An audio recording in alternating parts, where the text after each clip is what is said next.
గుడిబండ గ్రామంలో press meet నిర్వహించిన చింతా కవితా రాధారెడ్డి. సూర్యాపేట జిల్లా కోదాడ మండలం గుడిబండ గ్రామంలో విలేకరుల సమావేశం నిర్వహించారు చింతా కవితా రాధారెడ్డి. ఈ సందర్భంగా ఆమె మాట్లాడుతూ, కొంతమంది వ్యక్తులు కావాలని మా మీదికి మనుషుల్ని ఉసిగొల్పుతున్నారని, చింతా చంద్రారెడ్డి అంటే ఒక బ్రాండ్ అని, మా కుటుంబం CC Reddy కార్నెట్, MRO office, RDO office, veterinary hospital, bus stand ఇలా చెప్పుకుంటూ పోతే 100 ఎకరాలు దాన ధర్మాలు చేసిన కుటుంబం అన్నారు.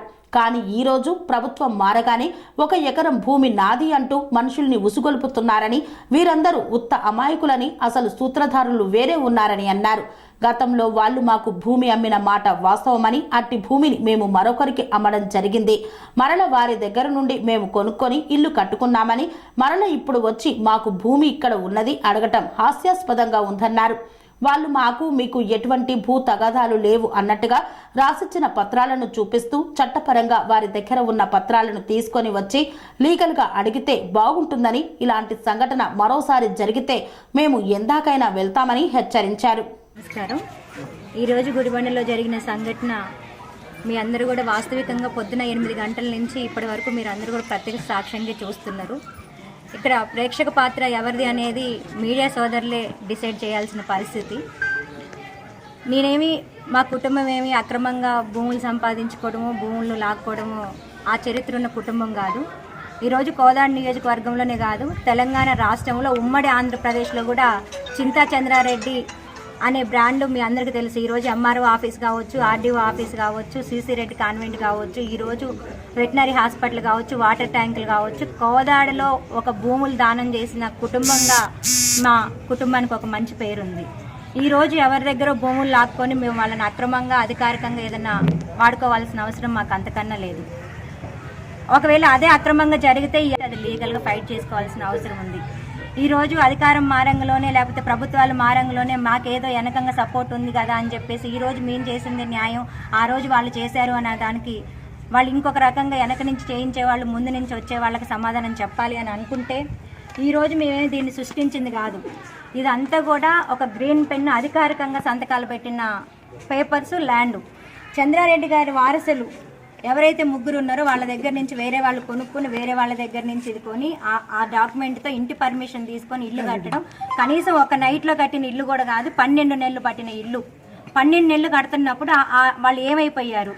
5 సంవత్సరాల మించి కూడా మేము కబ్జాలో ఉంటున్నాం. అంతకన్నా కూడా ఇప్పుడు ఎంఆర్ఓ గారు వచ్చి 3 ఎకరాల 20 కుంటలు చంద్రారెడ్డి గారి పేరు మీద పహనీలో వస్తుందని చెప్పి లీగల్గా సర్టిఫికేట్లు కూడా ఇచ్చి వెళ్ళడం జరిగింది. కోర్టులో ఉన్నదాన్ని కోర్టులో మారిన తర్వాత మనుషుల మీద దౌర్జన్యాలు చేసే రాజ్యంలో మనం అందరం ఉన్నామా? రాజ్యాంగ చట్టంలో అదే చూపిస్తుంది అనేది ప్రజానికం కూడా ఆలోచన చేయాలి. ఈరోజు మేమేం దొంగతనం చేయలేదు, లేకపోతే అక్రమంగా ఉండట్లేదు. 2 సంవత్సరాల నుంచి అదే ఇంట్లో కట్టుకొని అన్ని కార్యక్రమాలు అక్కడి నుంచే జరుపుకుంటున్నాం, చేస్తున్నాం. ఈరోజు నైట్కి వచ్చి ఆయుధాలతో వచ్చి ఈరోజు అక్రమంగా మమ్మల్ని కొట్టి ఇంతసేపు కూడా వాళ్ళని పోలీస్ వ్యవస్థ కూడా అక్కడి నుంచి చేయడం కోసం ఎంతెంతో ఒత్తిడికి లోన్ అవ్వడం నిజంగా సిగ్గుచేటుకు భావిస్తున్నాం.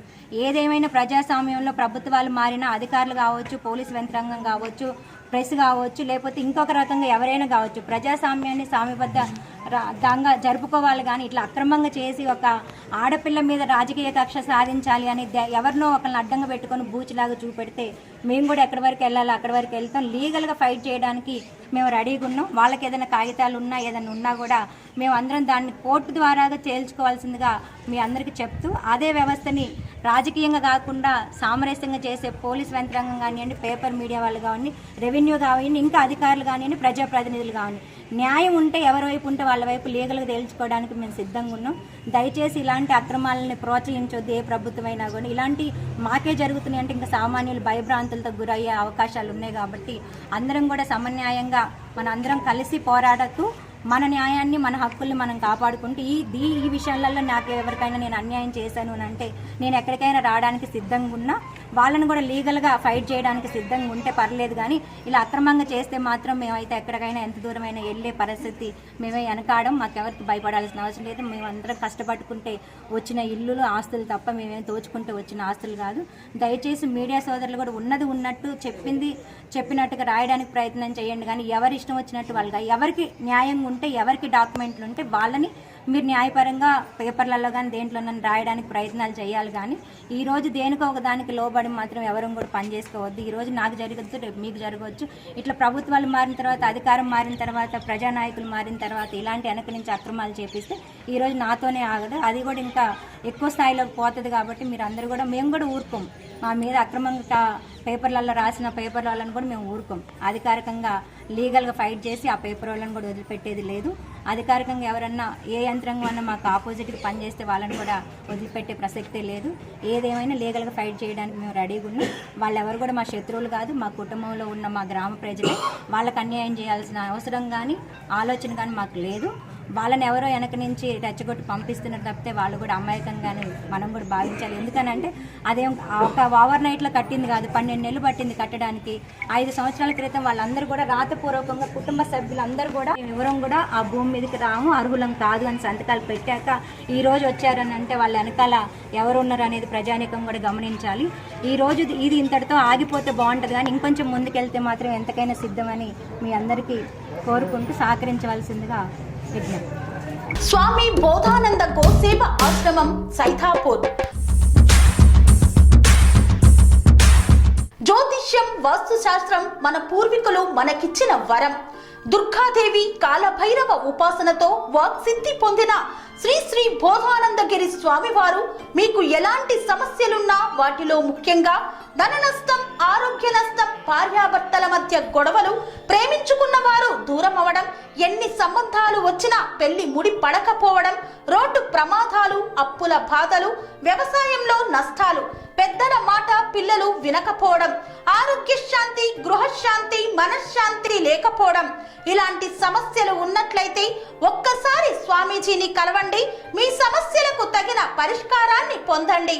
అంతేకాక అన్ని రకాల వ్యాధులకు గోపంచకవ్య మరియు మూలికా వైద్యం చేయబడును. నమ్మకంతో రండి, ఆయురారోగ్యాలతో వర్ధిల్లండి. మా అడ్రస్ స్వామి బోధానంద గోసేవ ఆశ్రమం, సైథాపూర్, వీరభద్రస్వామి గుడి దగ్గర, యాదగిరిగుట్ట. సంప్రదించవలసిన నెంబర్ 9849213754 మరియు 9618034138.